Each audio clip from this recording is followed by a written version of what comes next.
You are listening to the Brian Craig Show podcast, broadcasting from sunny South Florida. Brian is joined by his wife and co-host, Kathy. Follow Brian on social media at briancraigshow.com. And now, Brian and Kathy. Welcome to the program, everyone. I'm Brian Craig, always joined by my wife and co-host, Kathy. Thanks, everyone, for tuning in. All right. So things are falling apart from the Democrats' point of view. I mean, the Democrats are losing everything. And you know what? They know it. That's why they have charged Trump 4 different times, okay? They're in a complete state of panic, a complete state of anxiety. And when you make decisions in those types of situations, you typically make the wrong decision. Now, we were talking over the weekend, and so were a lot of other people, about how this Fulton County jail experience with the Trump 19 has turned the black community against the Democrats all at once like we have never seen before. And a lot of it has to do with that black people do not like the weaponization of the legal system being used for political purposes. And they see that because it's been done against African Americans in this country by Democrats since there's been Democrats, right? And of course, over the weekend, we were talking about Harrison Floyd, the one black man in the Trump 19 who was charged. He's been denied a public defender or bail. Everyone else got bail, but not the one black man charged. We talked a lot about that over the weekend. So Twitter, TikTok, Truth Social, Facebook, everything is filled with videos of black people that are praising Trump, supporting Trump, and are fed up with the Democrats. Now, I'm just going to play one clip.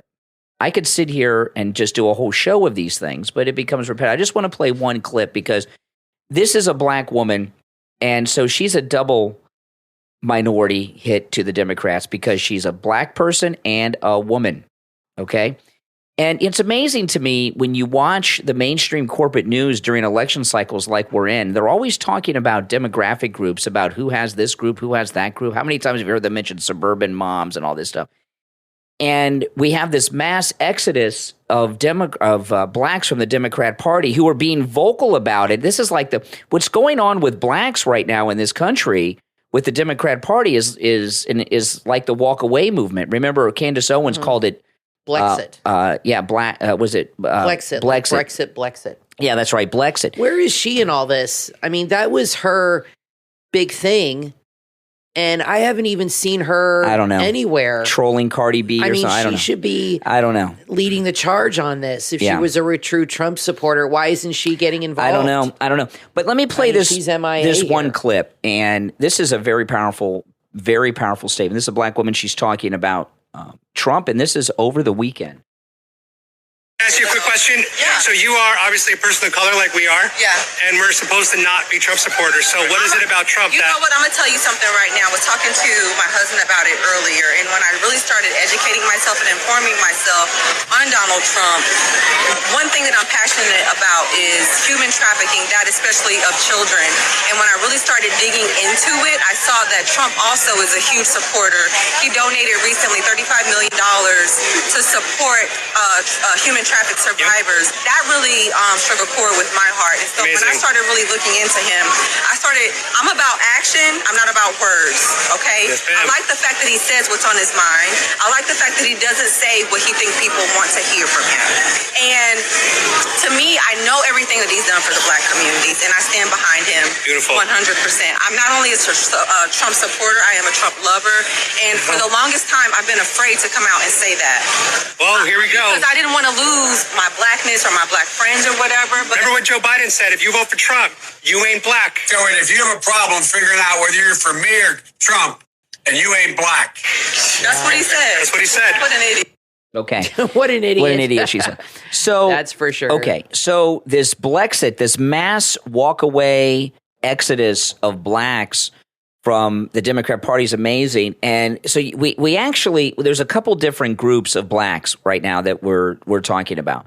There are blacks that are fed up with the weaponization of the legal system against President Trump that are like they're very much against this and are saying this is enough. We're on Trump's side. And then you have people like this woman who has come out of the closet. She's been a closeted black MAGA person in hiding, and she was afraid to come out of the closet. So we have blacks coming out of the closet with their support of Trump. And this is all happening on a dime in numbers we've not seen before. And if you go through the social media platforms, all of them, they are filled with this.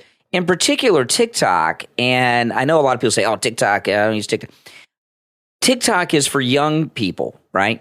Young people. So not only is TikTok filled with blacks that are leaving the Democrat Party and now are MAGA, they're young. So, and that's another demo that the Democrats think they have locked up, the youth. And what happens too is when you have more and more people going on social media to express their true feelings, like this woman, more people start to come forward. Yeah, because they feel less afraid. It's a trend. They feel safer, and it becomes something where you see those floodgates opening, and people start expressing their feelings. Now, about that. A lot of what's going on, when she talked about trafficking, human trafficking. That's another word. That's a more polite word. Although it's not a polite word, but it's a more polite word for slavery.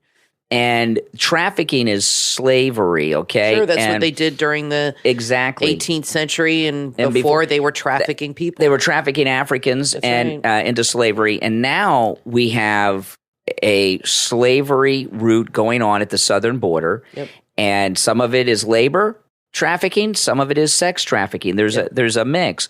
And we've really got to, in my view, we got to, instead of using vague terms like the southern border debacle or our open southern border, we've got to call it what it is. This is a slave passage on the southern border. This is slave trafficking. Human trafficking is slave trafficking. Yep.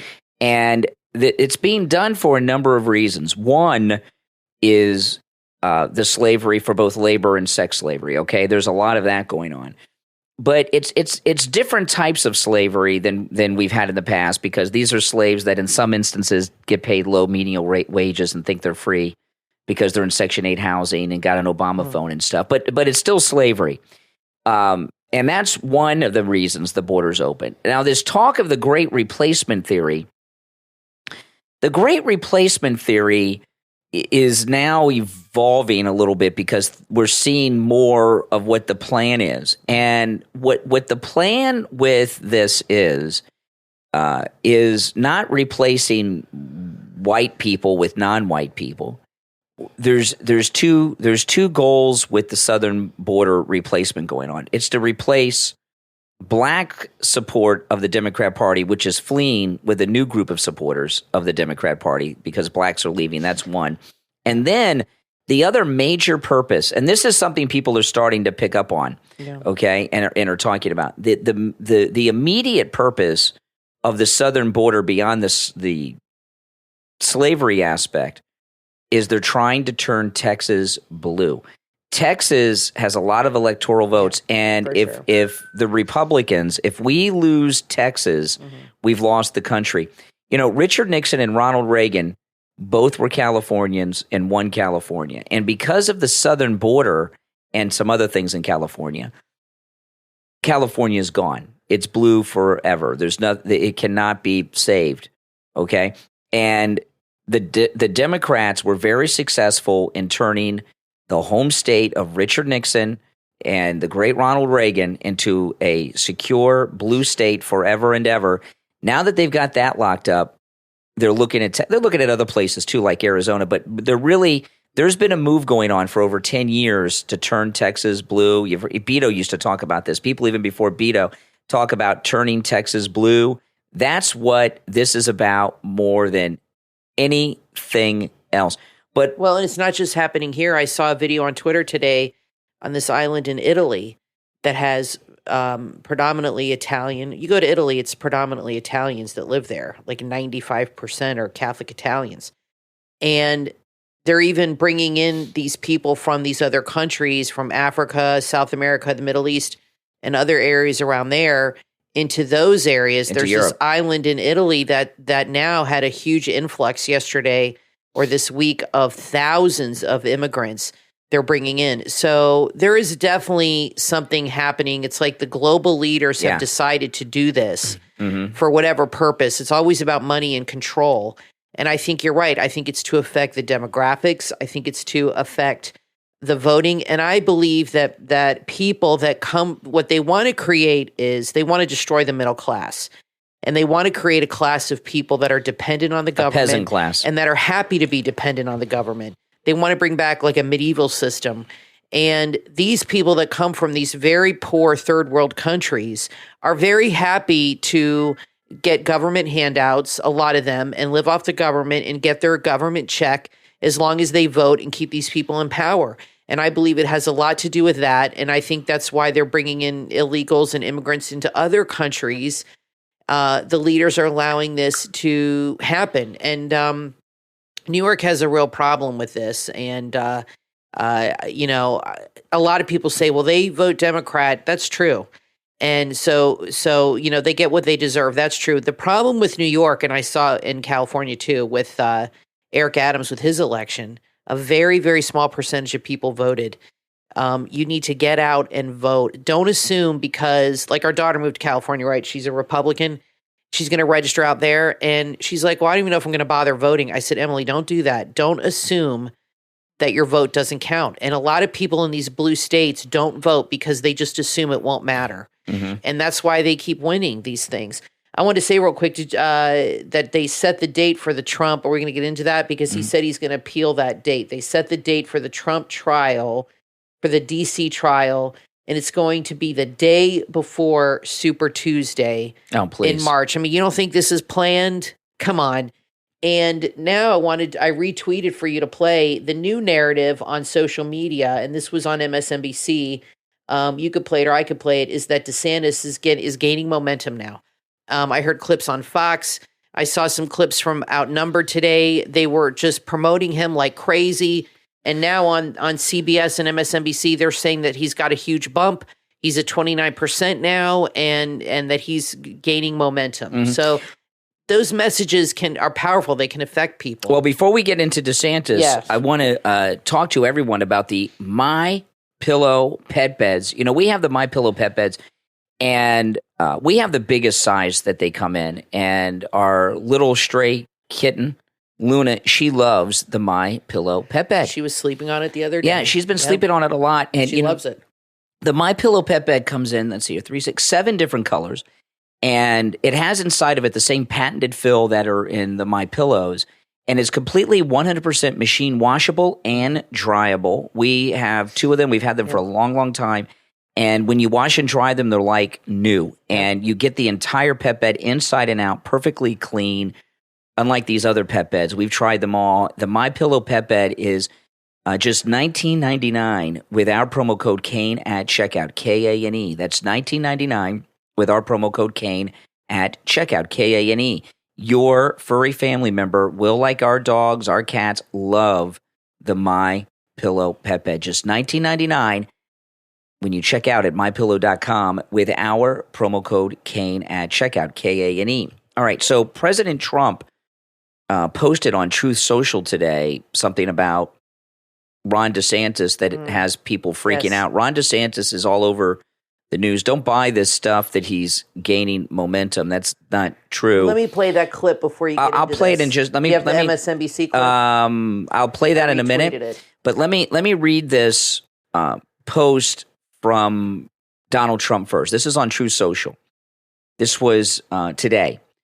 This is Donald Trump. Rumors are strong in political circles that Ron DeSanctimonious, whose presidential run is in shambles and whose poll numbers have absolutely crashed, putting him 3rd and 4th in some states, will be dropping out of the presidential race in order to run in Florida against Senator Rick Scott for Senate. Now, that's an interesting one, isn't it? Now, this little post of his, of course, the pundits on television are laughing, and I saw one guy who said, Donald Trump's just found a way for people to talk about him and this new story he's concocted and not his indictments and arrest and mugshot. I know this. that if you go through all the years of President Trump posting things similar to this on social media, he is very much in the know. He is. And Ron DeSantis, if you look at, I believe that Donald Trump is right. And this isn't just something he made up. He's at the top of the political circle, not just the National Republican Party, but in Florida. And Florida is where DeSantis is, okay? Ron DeSantis is in a very bad situation right now, personally. And if you see him, it started at the Iowa State Fair when the booing started. Then he got booed in Florida yesterday in Jacksonville after that shooting when he went up. You could tell since the Iowa State Fair, Ron DeSantis physically looks depressed. His body language is one of defeat, not confidence. He understands that he's got no chance here. He knows that he's unpopular, and he's in a panic about what is he going to do next. And what running against Rick Scott seems crazy. For those that don't know, Rick Scott, not Tim Scott, Rick Scott was the governor of Florida before DeSantis. And he also was a very, very good governor. He's a very popular governor. And Ron DeSantis, to take him on, this is an interesting thing. I wonder what's in play here. And I'll tell you why I say that. Senator Rick Scott of Florida is like the top Republican senator so far as the senatorial reelection campaign. He's in charge of fundraising and all the money that the Republican senators have to run for reelections. And the challenge, the guy in charge of all the Republican senatorial candidate money seems a bit odd to me. Yeah. But I think Trump is right. Now, in Florida right now, we've got a couple things going on. One, we had this tragedy over the weekend with the shooting in Jacksonville, which was racially motivated. The guy left letters using the N-word, okay? It was racially motivated. And so that's one tragedy. And we've got a pretty bad hurricane coming right now that is not going to hit our part of Florida where Kathy and I are. It's going to hit the west coast of Florida, Tampa, Florida, Fort Myers, Florida, the panhandle of Florida. It's going to hit Tallahassee. Head on in the armpit, as they call it, of Florida. But it's going to the storm is going to be Category 3, and the winds are going to spread out pretty far. And when you hear Category 3, this is a bad hurricane, and let me tell you why. That's strong. Okay, when you hear a hurricane category, there's hurricane 1, 2, 3, 4, and then 5 is the highest. Okay. But here's the thing that people don't realize. When you have a Category 3, what that means is there's going to be a hurricane with sustained Category 3 winds, whatever number that is. I don't know the miles per hour. But when you have a Category 3, you get hurricane gust of Category 5 and Category 4 too. They're just not sustained. So this hurricane is a really, really bad hurricane. Yeah. The west coast of Florida that got hit last year, it's very unusual to get two really bad hurricanes this close together in Florida. We get hurricanes, but they're usually more mild. I will say this, I've lived in Florida my whole life. If anybody's thinking about moving to Florida, the west coast gets hit more than the east. Yes. The west coast, anywhere in the Gulf, in that Gulf coast from Louisiana to Tampa, you are in Hurricane Central because this one is coming up from the south. And the reason that is because then a lot of hurricanes coming from Africa go under Florida and then they're scooped up into the Gulf of Mexico, which is the warmest water. And the reason is the way the winds go, the way the wind currents go. They have the Gulf Stream and they pick up those storms and carry them literally into the Gulf of Mexico. So that is why the West Coast gets nailed more than the East Coast. And that's true. I've lived here a long time. So if you're thinking about moving to Florida, keep that in mind. If you're going to move to Tampa or Naples or Destin or any of those, you are going to have more hurricane activity than if you lived in Fort Lauderdale or Palm Beach. So for sure. This is a bad hurricane, and hurricanes are not something to mess around with. So what Ron DeSantis very likely could do, because today he has suspended his presidential campaign to deal with the shooting and the hurricane.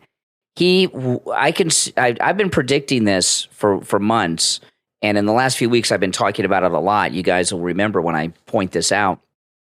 He very likely will use the hurricane aftermath to drop out of the presidential race and save face. No way. He needs an exit strategy to get out of this presidential race. He's being humiliated. Chuck Todd, I also just retweeted it, said that he's gained momentum. Where? MSNBC after the debate. No, where's he gaining momentum? This was is booed the in narrative. Florida yesterday. Whatever. This is the narrative. It's a false narrative. So he's going to stick it out at least through the next debate. He's going to stick it out because his camp or whoever. Now you're going to start seeing the mainstream media pushing him and trying to help him because they want anybody but Trump, and they're going to start helping him. So I think he's going to stick it out a little bit longer. Yeah. Because if he's getting reports on the news that he's on the liberal news that he's getting bumps, and I just retweeted 2 people saying that on NBC, I think he's going to stick it out. And they did their own polling, take it for what it's worth. About that. Well, let me play that, and then I got another thing later I want to play for you. Okay, a lot of stuff going on here. Let me play the Chuck Todd. I've not heard this. Kathy just retweeted this, so this is just got on Twitter. This is Chuck Todd on DeSantis's momentum. But the decision to sort of let DeSantis alone, I think, is one of those that they may question in a few months. But the second part of your question is this idea. I think one of the things that we messed up in 2016 collectively was a failure of imagination in believing Donald Trump could win. And it became conventional wisdom that he couldn't win. Well, we're creating this conventional wisdom that he can't lose this Republican primary. And all I would say is the next 6 months, there are so many unknowns that we should be very careful here making these assumptions. But what Chuck Todd is talking about there is, remember The Secret? Is wishful thinking. Manifestation. He's trying to manifest Trump losing the Republican primary. If we just think it. So here's that's how sad they have become. Yeah, they're using The Secret. This is another clip from MSNBC on DeSantis.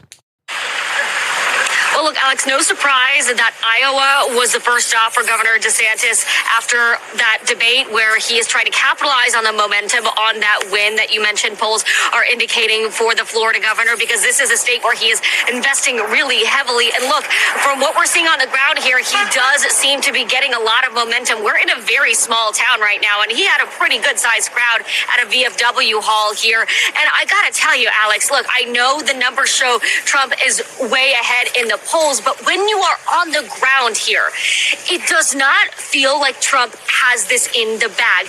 Almost every voter I meet here in Iowa is undecided. And what surprises me, Alex, is that I'm meeting voters who say they're considering Trump, but they're also considering others. And that's surprising because you would think that people who are considering the former president, that he would be their only guy, but he's not. In fact, I'm meeting a maybe Trump DeSantis voter. Okay. All right. Now, so this is an NBC reporter on the ground. And here's another thing. MAGA people, Trump supporters, most of us will not talk to the mainstream corporate media, in particular, the more liberal ones like CNN and NBC News and MSNBC, So when these people are at events like her, they have on their microphones MSNBC, they have MSNBC and all this. MAGA people won't talk. The people that'll go and talk to MSNBC are liberals and never Trumpers. So, plus, if they're in a small town, and my best friend lives in a very small town in Utah, and no offense to small town people, but there's not a lot to do. So, and I love small towns. So if a major candidate is going to come to town, I think a lot of people are going to show up, even if they don't support him, just to hear it and just to have something to do on the weekend. Yeah, not much to do except go to the VFW and see DeSantis. I mean, that's just the way it is in a lot of small towns. It's an exciting thing, whether you support them or not. There's nothing wrong with being open-minded and hearing what other people have to say, but I don't think these people, when push comes to shove, are going to do that. Plus, the people in Iowa, they get a little full of themselves because and they're like, we decide the president. So they want these people to come and beg for it. You know what I mean? So they're not going to come out and tell the media right away, oh, we've decided. They're not going to say that now. They want them to keep coming and keep romancing them and keep that going. They want to keep DeSantis thinking, they're stringing him along. So I wouldn't go by that, but it's funny how NBC now is pushing this narrative. They're helping DeSantis. They're trying to push the thing. Yeah. Oh, he has a chance now. That's why I think he's going to wait a little bit longer. I don't know. His body language, he looks depressed. Depends on the donors. They're not going to get Youngkin to jump in. That's not going to happen. He's not stupid. Now, listen. But depends a lot on that. We're going to take a quick break. There's a lot more to cover, a lot of breaking news. I mean, it's every day. It's just been a huge news day, and today is just like that, another huge news day. We're going to take a break. When we come back, there's a lot more to get into, so don't go anywhere. We'll be back right after this quick break. Are you dreaming of wealth and think it's all about dollar signs? Money is essential for sure, but what if there's more to wealth than just cash? The Wealth Academy podcast believe that wealth is more than just money. This podcast covers the true meaning of wealth. Hosted by Paul Lawrence Van, you will journey to the heart of what makes life rich. From a sound mind, body, and spirit to the beauty of love, understanding, and deep connections, you'll discover the facets of wealth that money can't buy. Host Paul Lawrence Van offers solo insights and engaging interviews. If you think money is all you need, think again. Add the Wealth Academy podcast to your podcast playlist and redefine wealth with a broader perspective. Available on Spotify, Apple Podcast, and wherever you get your podcast, or visit wealthacademypodcast.com. Subscribe now and embark on a journey to the true meaning of wealth. The Wealth Academy podcast with host Paul Lawrence Van. Start listening right now, because life's riches are more than just about money. The 80s, MTV reigned supreme, and parachute pants were the height of fashion. If you're a diehard fan of the unforgettable 80s, then visit WeLoveThe80s.com. That's 80s, EIGHTIES. At WeLoveThe80s.com, you'll find incredible discussions, like what are the 10 most iconic movies of the 80s? From E.T., Back to the Future, The Breakfast Club, to Die Hard. Is it an action film or a Christmas movie? Explore the intriguing dark side of the 80s. Take a look at the fashion that defined the decade. Neon colors, Michael Jackson's red leather jacket to Don Johnson's Miami Vice suit. And of course the music, like Physical from Olivia Newton-John, Say Say Say from Paul McCartney and Michael Jackson, Take On Me from Aha, and Walk Like an Egyptian from the Bangles. Are you ready to relive the magic of the 80s? Then head over to WeLoveThe80s.com. EIGHTIES. Your journey back to the 80s is awaiting you right now at WeLoveThe80s.com. Share the link on all of your social media so your friends can take a trip back in time too. WeLoveThe80s.com. A blast from the past.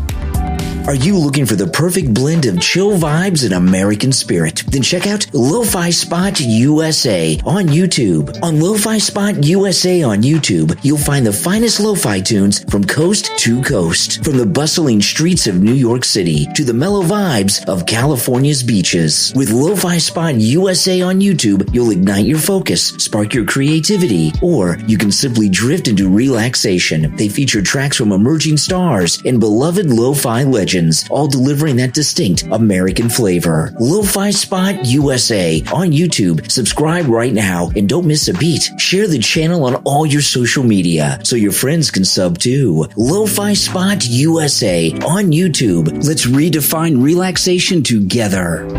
Hey coffee lovers, wake up to the aroma of Izzy's Organic Coffee. Izzy's Organic Coffee was founded by coffee lovers who have turned it into a mission, and that's providing you with the world's finest beans, passionately sourced from places like Peru, Honduras, and Colombia. Imagine sipping on delightful flavors like pumpkin spice on a cozy autumn day, the richness of mocha on a chilled morning, or the cool touch of mint during a summer sunset. And for the evening, Izzy's Organic Coffee has the smoothest decaf blends you'll find anywhere. Each bean at Izzy's Organic Coffee tells a story of a small-scale organic farm, a story of the farmer's dedication and their promise to sustainability. When you sip Izzy's Organic Coffee, you're not just tasting coffee, you're experiencing a legacy. Izzy's Organic Coffee isn't just coffee, it's a world where quality, sustainability, and passion brew together. Join the journey one cup at a time and order your fresh brew right now at izzycoffee.com. That's izzycoffee.com. Discover, savor, love. izzycoffee.com. You are listening to The Brian Craig Show podcast, broadcasting from sunny South Florida. Brian is joined by his wife and co-host, Kathy. Follow Brian on social media at BrianCraigShow.com. And now, Brian and Kathy. And we are back. I'm Brian Craig, always joined by my wife and co-host, Kathy. Remember, guys, the Brian Craig Show podcast is available on all podcast platforms and YouTube. Okay, so if you're a YouTube watcher and a YouTube listener, no matter where you get your podcast, on the podcast platforms, you can listen to the Brian Craig Show podcast when you're driving around or doing work around the house or whatever in your AirPods. Check us out, the Brian Craig Show podcast, on all podcast platforms and YouTube. Okay, so there's just all kinds of panic going on with the Never Trumpers, the Uniparty, the Democrats, okay? And Charlie Kirk, who's done a lot of amazing work, Charlie Kirk. He really has. He's the real deal, okay? He's the real deal. He's definitely close. He's like an advisor to Trump. Oh, yeah. You saw that at Turning Point USA. Oh, yeah. I saw them together, and President Trump with Charlie Kirk, and you can tell President Trump listens to Charlie Kirk because Charlie Kirk's got the pulse of the younger voters, and there's this new wave. We were talking about the Blexit in the first segment. There's a mass wave of very young people, high school and college kids that are Republicans, that are MAGA.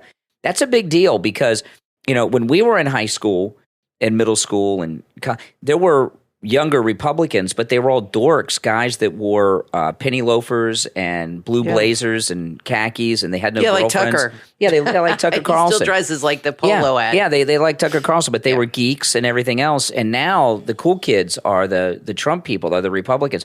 So they're scheming in the Uniparty. They're which is really so disgusting. Obviously, President Trump has the vast majority of the American people behind him. And everything we see are these evildoers in the Uniparty always coming up with some scheme to try to stop the will of the people, which is the reelection of President Trump for his second and because they love control, consecutive term. And they're constantly scheming and planning and they're plotting in a panic to control our lives. It's an urge. They've always been that way, Democrats. They controlled the slaves, now they want to control us. It's getting worse because they're losing the grip. So here's Charlie Kirk with, he's talking about one of their latest schemes they got going on. I wanted to get your thoughts, your opinion from the grassroots. You're the top grassroots guy in the Northeast about this whisper campaign that's now getting to a shout of the Republican Secretary of State in New Hampshire preventing Donald Trump on the ballot. What's going on here? What's really confusing, Chris, the guy that's filing this, Quirky or Quickie or whatever his name is, or Corky or something really strange, the Quickie Cork or whatever, he was a former Trump endorser. Like, what's the story of this guy? I mean, is he like a scorned lover or something? I don't think so. I know Corky Messner. He's a fellow West Point graduate, so we have a lot in common. We totally disagree on this issue. I think he believes he's doing the right thing, but again, he's a lawyer, and lawyers. Okay, now this guy, I'll tell you, the guy that they're talking about, he ran for the Senate. So this is a guy that has political aspirations. Yeah. So he's doing the work of the Uniparty, and if he comes through on this, they're obviously he either they're promising him something or he thinks he can get something out of it if he can keep Trump off the ballot. And I've been telling you guys, I hate to keep saying I told you so, but someone's got to tell you I was right. I've been telling you guys for 2.5 years that their whole campaign is going to be to try to keep Trump off the ballot. That's how popular he is. And the last time this was really done on a scale like this was in 1860, right? The election of Abraham Lincoln before the Civil War. The Democrats did not have Abraham Lincoln on the ballot in the southern states, and he still won. Now things are a little different, and the breakdown of the different states. But what they're trying to do, and this is how I predicted they were going to try to do this. That doesn't mean they're going to be successful. If they can get Trump off the ballot in one of these early states and set a precedent for it, they'll convince some others to keep him off the ballot. And we need these states. They only need to do it really in like the first maybe 3 or 4 to help DeSantis get that moment. That's plan. Like losing the states. Yeah. So, and we need these states because we're not talking about the general election. We're talking about the Republican nomination. I mean, we need California too, for example. So when we get to the Republican National Convention and the delegates are there, these delegates are pledged based on who won. And if Donald Trump has not been on the ballot in New Hampshire and these other states, he won't have those delegates pledged to him. And this is always going to be this way. Even if they don't keep him off the ballot, right? If they're not successful, and I hope they're not, if they're not successful in keeping him off the ballot, and he wins every primary, which is statistically impossible to Right. win every primary.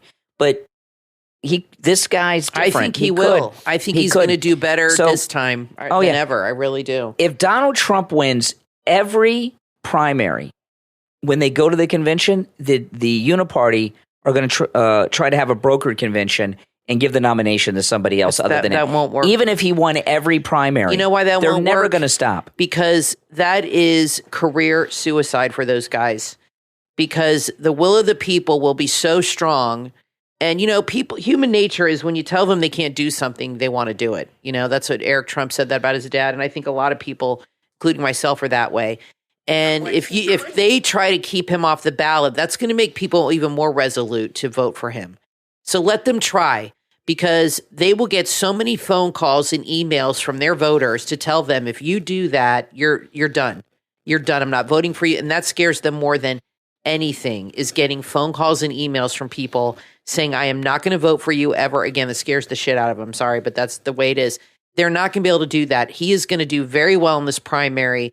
And the will of the people, the way you got to handle it when all this starts is phone calls and emails to your representatives, to these people that are doing this, that are trying to screw him over and screw us over, and let them know in no uncertain terms, very peacefully, of course, I will not vote for you. That's all you got to say. If you do this, if you try to stop my vote, stop Trump, I will not vote for you. Mm-hmm. Now, let him know. Now, of course, I know we've left Fox, and we, in the television media just barely exist in my on my I kind radar. of miss being able to watch the news sometimes. I'm a news junkie, and there's nothing to watch now. No, right now I'd rather watch anything but this. But Tammy Bruce, who is a Republican, she was on Outnumbered today on Fox. Now, Tammy Bruce, for those that don't know, her claim to fame is that she is an ex-Democrat. She's lesbian.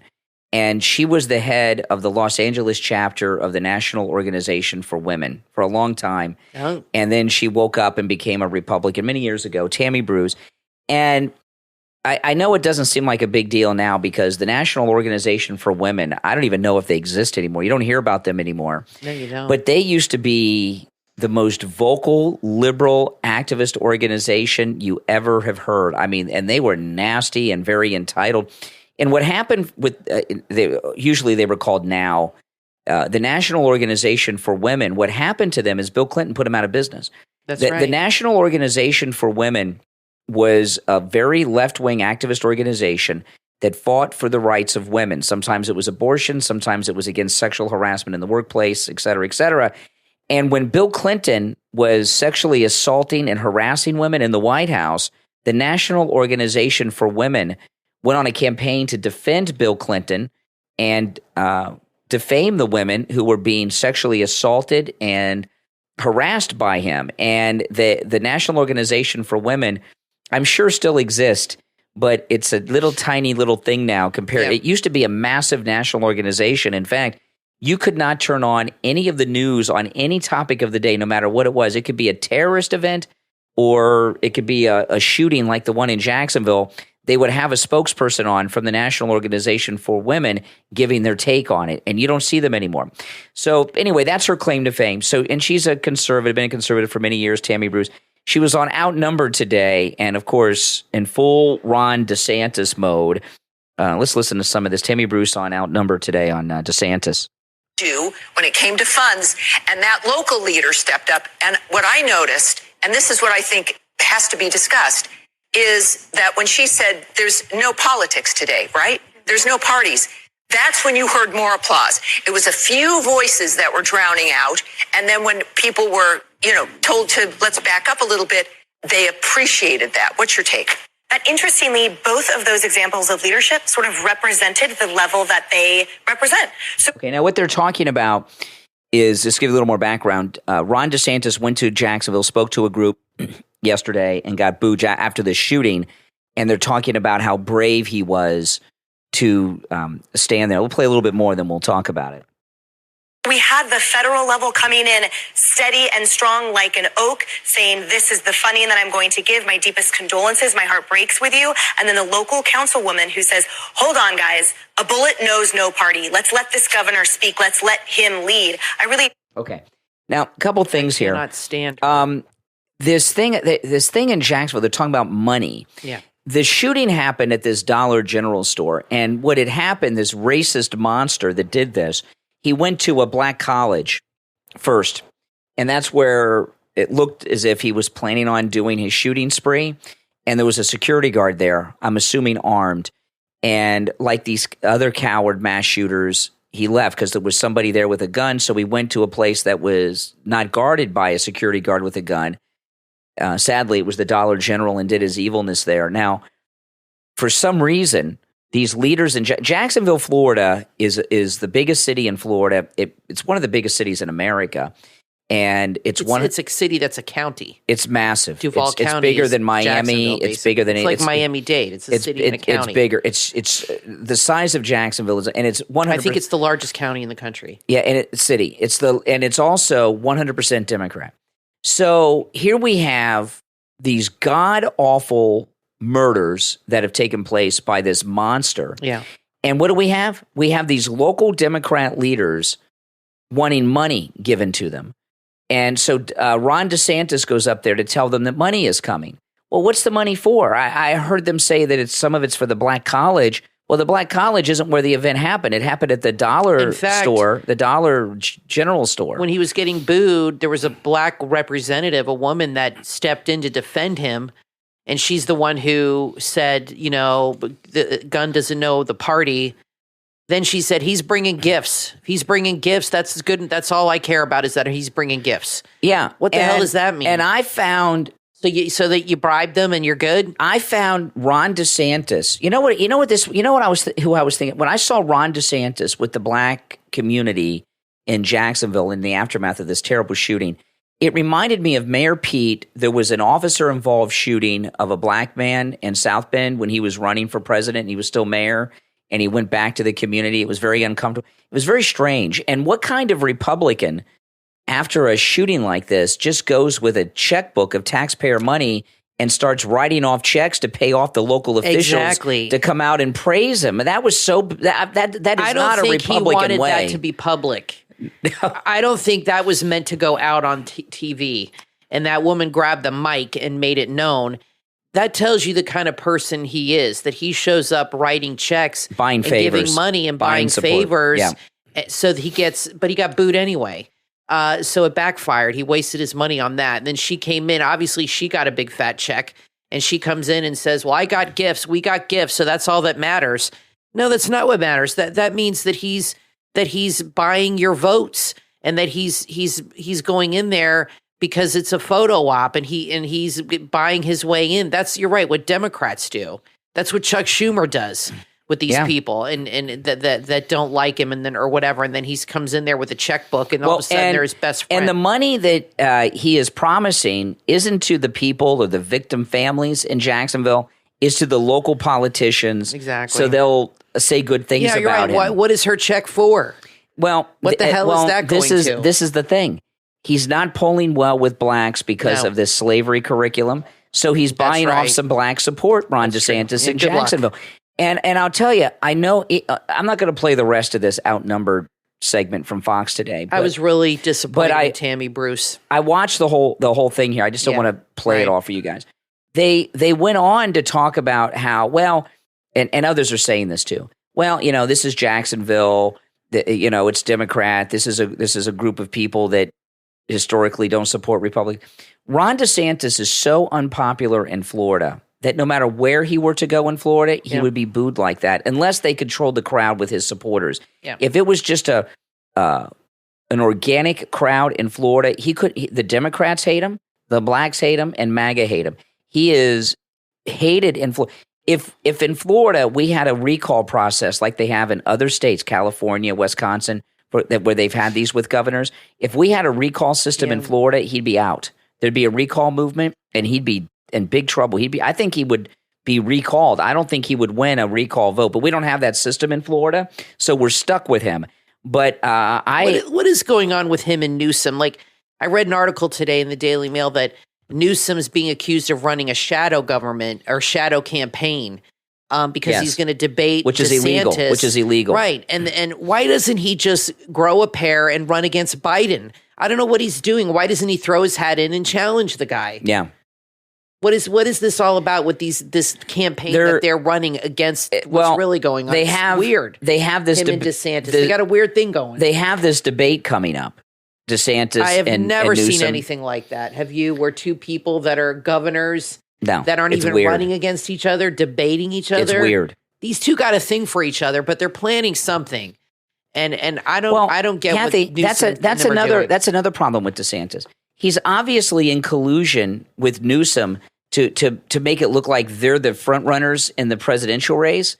And I don't want to. What kind of Republican? But Newsom's not even running, so I don't get it. Well, he thinks he is. And if he was running, it would make sense. What kind of Republican colludes at that level with a top Democrat from the Pelosi that writes family? Checks to people that don't like him. Well, there's a new poll out of New Hampshire. Robert Kennedy Jr. is now polling at 31% among likely Democrat voters in New Hampshire. That's pretty. That's amazing. I mean, he's getting no press coverage. Yep.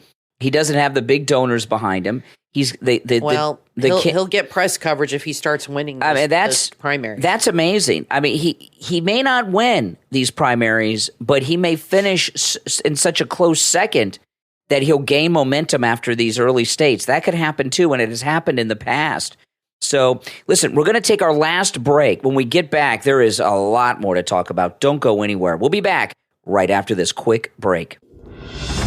A new book from author William Thien is now available on Amazon and BarnesandNoble.com. The Dream Chip. In The Dream Chip, meet David O'Rourke, an intelligence agent turned uploader for the TimeLink Corporation, a futuristic technology company. His mission, capture the thoughts and memories of the deceased and store them in the Will of Memories, a protected vault of supercomputers. But there's more to the TimeLink Corporation than meets the eye. They're also the creator of the Common Council software program, which empowers citizens to have a say in government decisions. This revolutionary system threatens the power of a group known as the Civocrats, who are determined to maintain their control at any cost. As tensions rise, their leader organizes a mob to attack the TimeLink Corporation. The fate of the future is hanging in the balance. The Dream Chip takes you on an adventure filled with technology, political intrigue, and the power of human memory. Order your copy right now on Amazon and BarnesandNoble.com. The Dream Chip from author William Thien, and uncover the secrets that lie within.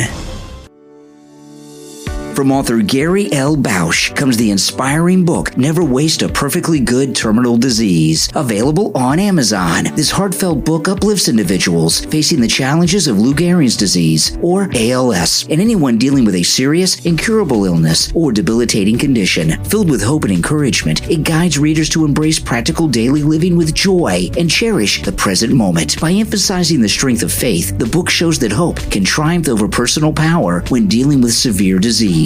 Living under the protective wing of God's strength, assurance, and hope, find fulfillment and purpose even in the face of adversity. Order your copy of Never Waste a Perfectly Good Terminal Disease from author Gary L. Bausch on Amazon and discover a beacon of hope and strength for those facing life's greatest challenges. Are you tired of wearing the same old clothes? Are you ready to express your love for fashion and style? Look no further than StitchedClothingCo.com. StitchedClothingCo.com is your one-stop shop for the best and latest designs, so you can stand out and show your love of fashion to everyone. StitchedClothingCo.com has been on a fashion journey for some time. They know exactly what you need and what you're looking for. Everything is high quality and budget friendly, so don't worry about breaking the bank. The team at StitchedClothingCo.com is dedicated to providing excellent customer service and friendly support. Your satisfaction is their number one priority, and that's why they put your wishes first. They've got something for everyone, women, men, and kids. From trendy jewelry and accessories to elegant dresses and cocktail dresses, you'll find the perfect match. They also have jackets, shoes, tops, jeans, sweaters, hoodies, socks, and that's just the beginning. Head over to StitchedClothingCo.com to discover the latest trends and fashion. Don't miss out on their amazing deals and the best prices you will find anywhere. StitchedClothingCo.com. Express yourself with the fabulous designs today at StitchedClothingCo.com. calling all nerds and fans of all things nerdy. Make sure to add No Time for Time Travel Pod to your podcast playlist. No Time for Time Travel Pod is a podcast where a group of friends talk about video games, the latest movies, TV shows, and every corner of nerd culture. Each episode is packed with discussions, rants on topics like Mortal Kombat, Street Fighter VI, the latest films and video games. No Time for Time Travel Pod also has trivia, insights, and a lot more to cater to your nerdy passions. Whether you're into anime, film, TV, or anything else under the entertainment sun, No Time for Time Travel Pod is for you. Available on Apple Podcast, Spotify, and wherever you get your podcast. Make sure to follow them on Twitter at NTFTTPod. And No Time for Time Travel Pod to your podcast playlist right now. You are listening to The Brian Craig Show podcast, broadcasting from sunny South Florida. Brian is joined by his wife and co-host, Kathy. Follow Brian on social media at briancraigshow.com. And now, Brian and Kathy. Welcome back, everyone. I'm Brian, always joined by my wife and co-host, Kathy. Now, in North Carolina today, there's another tragic shooting, and I just want to read the headline on this because it's still developing, and as we are speaking right now, not everything is known, but there's some information that's known. North Carolina University shooting suspect Tali, how would you pronounce QI? Key, I think, is seen in handcuffs, staring at the ground after the Wuhan-educated physics PhD student sparked a manhunt over campus shooting on first day back to college. Okay, so he is Chinese. Okay. And I don't have the information on his victims and intended victims and everything else about him and what his plans were and all of this stuff. It's still developing. However, watch how this one disappears while the one in Jacksonville gets more play, because anytime that there's a white shooter and non-white victims, the media go into this race hatred narrative. Whenever there's a mass shooting or any type of incident, and it's not one of the protected, when it's a different type of shooter, like we had this transgender shooter in Nashville that shot the third grade children. Remember that at the school months ago? And whenever it's someone the guy that plowed into the parade in Wisconsin. Exactly. The transgender shooter at the Christian school in Nashville, Tennessee, had a manifesto that law enforcement still have not shared. And in Jacksonville, the sheriff was telling people what his letters said that shooter had. And now we got this guy. If the shooter's white and the victims are not white, the media go into this racial division thing, stirring up all kinds of terrible things that they shouldn't be doing. And then you have other shootings of people that are in the protected classes. This guy's Asian or the trans shooter, and it's like nothing to see here. Well, I really respected the chief of police for Jacksonville. And it was on Twitter because he said he was addressing the shooting at the dollar store. And he said, you put a gun on a table and there's no danger there. He said, but somebody picks that up. He said, the problem is people, not the guns. And that's from a black guy and who might be a Democrat or might not be, but he's right. Just like a car. Cars kill people. But the problem isn't the car. It doesn't drive itself. A gun doesn't shoot itself unless it's Alec Baldwin's gun. But the gun itself is not the danger. There's lots of things that are weapons. Cars, knives. You could kill somebody with scissors, ice picks. But he said, just sitting on a table, it's not a danger to anybody. It's the person who picks it up and uses that. That's the problem. And he's spot on. And the problem is the left and the media want you to think that the guns are the problem. They don't get up and shoot themselves. Yeah. Okay, it's the people behind the guns. We all know there's a mental health problem in this country that's not being addressed. Social media and all these other things are making it much, much worse. Yep. Putting these stories on the front of the Daily Mail and talking about it for a week and putting the guy's picture in the paper, that doesn't help. They get their moment of their 15 minutes of fame. So there's a lot of things, but the media is disgusting. I mean, they're scum. I'm sorry. Well, that's true. They've always been that way. Oh, they have no scruples at all. They have no morals, no values. That's always been that way. They just want to sell newspapers and get clicks and be the first one to be there. And the more salacious it is, So that's a shame. But I always feel bad when there's these shootings. It's awful. I'm afraid to. I remember one time, and I love going to the movies. Brian and I watch movies all the time. But the last time I was in the movies, you and I went with Emily, and this was like 5 years ago. It was after one of the shootings. This was like before COVID. The last time I went to the movies or church. And there was a guy that walked in with a long black trench coat, and it was not cool outside. Okay, it's in Florida. And he just sat in the back by himself. And I had a full we were sitting in the handicap section, so we were kind of next to him. I had a full-blown panic attack. I had to go to the car. I was hyperventilating.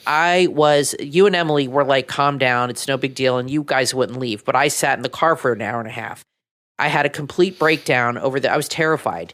So these things affect everybody. I don't like to see this happening in church too. I'm terrified to sit in church now, and it's awful. I just wish to God it wasn't like this. But I don't think banning guns is ever going to happen, and it's not going to solve the problem because somebody can come in a movie theater with a flamethrower if they want and kill people, or with an axe. The problem is the people. And also, the problem is a lot of these places, a lot of these schools are not fortified. They're not safe. They don't protect the kids. Yeah. They don't, you know what I mean? They don't have enough security. And they're like sitting duck. There was a shooting at FSU like 10 years ago in the library I used to go to. I remember when it was on the news. And it's the main library. There's 2 libraries there. It was the main big library on campus. It's like a 6-story building right in the middle of campus. And there was a shooting there. It's horrible to see these kinds of things. I can't imagine going shopping at the dollar store, which I go to with my mom sometimes, or with you, and somebody coming in and killing you. I mean, it's a horrible thing to live with in that kind of fear. Yeah, it is. But all this talk back and forth about guns is not solving the problem. They don't want to solve the problem. They don't. It's not solving the problem, and it's never going to get solved. The problem is deal with the mental health issues, have more security in these places. And things like that. I mean, there was just our daughter went to this middle school near our house, and there was a guy who was making threats, a former student, on social media 2 weeks ago that he was going to go shoot up the school. And luckily they got him. Somebody reported him. And they caught the guy and threw him in jail. My goodness. In most every instance, okay, with the mass shootings, there are exceptions to every rule, but in most every instance, you're dealing with people that have severe mental illness. Absolutely. Like this guy in Jacksonville had been committed. Yeah, exactly. That's right. So one of the biggest problems we have in this country that no one does anything about is mental illness. And, mental illness. Oh, it's one of the biggest problems. Treatment by, psychiatrists and medications for mental illness, but in particular psychiatrists, which are very expensive, are not covered by most insurance. That's true. And these are very, very expensive. It's hard to get treated. Things. So when somebody is mentally, like a lot of times, like this monster in Jacksonville lived with his parents, and I don't know anything about his parents yet. Nothing's come out. But what happens a lot of times with families that have someone dealing with severe mental illness, like these shooters. Like we've seen other shooters that have had severe mental illness problems. First off, most mentally ill people don't want treatment, okay, because they got problems. They don't want treatment. Yeah, especially the men, because there's sexual side effects to the medication. And a lot of times people don't admit they got mental problems. And That's true. And the families and oftentimes cannot afford to take their mentally ill relative to a psychiatrist, and if they don't want to deal with it, it's not covered by insurance and things like this. So, and I'm not saying that covering psychiatry under most health insurance plans would solve these mass shootings. It would help, but it would definitely help. There's a lot of people that are running around with mental illness issues that aren't being treated because of that. Yeah, no, they only take cash. Yeah, and now these shooters, not all of them have been mentally ill. Some of them have been terrorists. Some of them are racist monsters. Some of them there's different types of these people, but in most instances there's mental illness involved. Certainly in Jacksonville. Now I want to. A lot of the problem is, and I don't want people to give me a hard time, is the video games, lack of exercise. it can't be healthy for a young kid to sit and play video games day in and day out for years and years and years. They have no... And the parents are so busy working, trying to pay the bills, they don't spend time with the kid at the baseball field, the throwing gamers, balls. The gamers... And they're all getting divorced. The gamers we're talking about with these first-person shooters and everything that we're talking... They don't have contact with other people, so other people aren't real to them. They're detached. They're detached from humanity. From society, yes. Now, I want to take a moment to thank our Patreon supporters for their support of the program. And if you would like to support the show by becoming a patron, there is a link in the episode description, and there's also a link on my website, briancraigshow.com. And there are a lot of perks and benefits to becoming a Patreon supporter. One of them is top Patreon supporters get a live on-air thank you shout-out on each and every podcast episode. So the names you're going to hear now are our top Patreon supporters. I want to thank Andrew and Connie, Christine, ETW, Chuck, D, Pamela, Rick, Nick, Wesley, Macho, Rome, Wisconsin, Mike P., Carlos, Paulette, John, Arctic Fox, Heather, David, Richard, Melissa, and Maria in Texas. These are our top Patreon supporters. Thank you all for your support. Now, before we go, I just want to talk a moment about the passing of Joe the Plumber. Joe the Plumber, just 49 years old, died of pancreatic cancer. I didn't realize he was younger than us. I thought he was older than us. Yeah, about the same age. But Joe the Plumber died, and, you know, Joe the Plumber's had a tough life since he asked Obama a question on the street. And he was one of the first victims of cancel culture, really. And, you know, Joe the Plumber, what happened with Joe the Plumber was crazy. Obama was senator running for president in 2008, and he was walking through a neighborhood, and it just happened to be Joe the Plumber's neighborhood. And you guys, I'm sure, have seen the clip. He goes up to Obama, and he says, Senator Obama, you know, your tax plan, you know, is going to make it so I can't start my business. And then Obama responded by saying, everyone's got to have skin in the game. Sometimes you have to spread the wealth around, which is communism. That's communism. His response was communism. Yep. And that what happened with that, people don't remember that. I know a lot of you guys do remember, but a lot of you probably don't. It was all over the news. It went like viral or whatever you want to call it back then. It made Obama look like a jerk. Well, what had happened was Obama almost was knocked out of the Democrat race for that. Now, so they had to punish Joe the Plumber. The media was running it, and we're saying, well, that's Mao's little red book, and this is crazy. That's Marxism. And then what the media did to protect Obama was destroy the life of Joe the Plumber. They started investigating him, which all he did was ask a question of a presidential candidate that walked down the street that he lived on. Well, it was a question that made him look bad. It exposed him. If it was a question that made him look good, it would none of that would have happened. But it exposed him. It made him look bad. Meanwhile, Obama's the one who made himself look bad. He answered it that way. Well, and what the press did, which was illegal, is they got his Joe the Plumber's sealed divorce records. I know. They published them in the media, which is a crime. They did everything to destroy this guy. Yeah, they doxed him, and they don't care. Yeah, and then he started riding around on the campaign bus with John McCain and Sarah Palin and was doing campaign stops around the country. And the Republican establishment, they used him, and then when the campaign was over, they dropped him and didn't care about him. And, they did that too with that one woman. Remember the liberals? That one woman lost her son or daughter. I can't remember. And then you interviewed her, and then she said, as soon as they were done with me, they dropped me like a bad habit. Mm-hmm. Do you remember the woman's name or what that was about? That was a long time ago. It was a long time. I vaguely remember that.